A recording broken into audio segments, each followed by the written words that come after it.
Voici Lucas, il a 25 ans. Après s'être baigné avec son amie Elena, il développe soudain une éruption cutanée accompagnée de démangeaisons. Il ne sait pas encore qu'il s'agit d'urticaire. Surpris, Lucas regarde autour de lui et cherche des orties. Les plaques rouges qui le démangent lui rappellent fortement leur contact. Il pourrait s'agir d'urticaire, une affection cutanée fréquente caractérisée par des plaques rouges légèrement gonflées, appelées papules, accompagnées de fortes démangeaisons. Ces papules peuvent toucher tout le corps et leur taille ainsi que leur forme varient. Des gonflements plus importants peuvent également apparaître, par exemple au niveau des paupières ou des lèvres. On parle alors d'angio-œdème. Lucas ne trouve pas d'ortie. Pourtant, les démangeaisons sont bien réelles. Elena lui demande si la même chose ne s'était pas produite lors de leur dernière baignade dans le lac. Et il s'en souvient, l'année précédente déjà, il avait eu une réaction similaire en nageant. Il sort son téléphone pour faire des recherches en ligne. Elena lui conseille de consulter plutôt un médecin.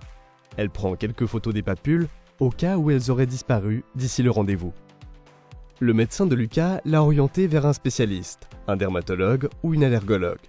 Lors de la consultation, il raconte ce qui s'est passé et montre les photos qu'Elena a prises. Les papules ont entre-temps disparu, mais les images sont utiles pour poser un diagnostic. La médecin écoute le récit de Lucas et lui explique que l'urticaire est une maladie de peau fréquente.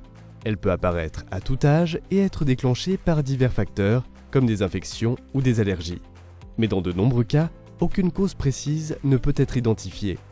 Dans l'organisme, des mastocytes s'activent et libèrent de l'histamine, ce qui provoque des démangeaisons et la formation de papules ou de gonflements. L'urticaire peut se manifester sous deux formes, aiguë ou chronique. Dans l'urticaire aiguë, la maladie se manifeste par des poussées, parfois isolées, parfois récurrentes. Les papules sont généralement éphémères et disparaissent en quelques minutes ou quelques heures. En règle générale, ces épisodes cessent en moins de 6 semaines, ce qui rend rarement nécessaire un bilan médical détaillé. Cependant, lorsqu'une urticaire aiguë apparaît après une piqûre de guêpe ou d'abeille, la prise d'un médicament ou la consommation de certains aliments, un examen approfondi est indispensable pour écarter la possibilité d'une allergie potentiellement dangereuse.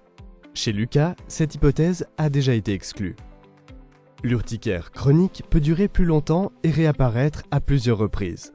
Un bilan auprès d'un ou une spécialiste en allergologie ou dermatologie est utile pour identifier d'éventuels déclencheurs et mettre en place un traitement efficace. On distingue également deux formes d'urticaire chronique, spontanée et inductible. La forme spontanée survient sans déclencheur clairement identifié. On suppose que des processus auto-immuns, autrement dit un dérèglement du système immunitaire entraînant l'activation des mastocytes, jouent un rôle. La forme inductible, quant à elle, est provoquée par certains stimuli comme le froid, la chaleur ou une pression exercée sur la peau. La médecin pense que l'urticaire de Lucas est provoquée par le froid. Pour le vérifier, elle pose un glaçon sur l'avant-bras de Lucas et l'y laisse quelques minutes. Une réaction typique apparaît après environ 5 minutes.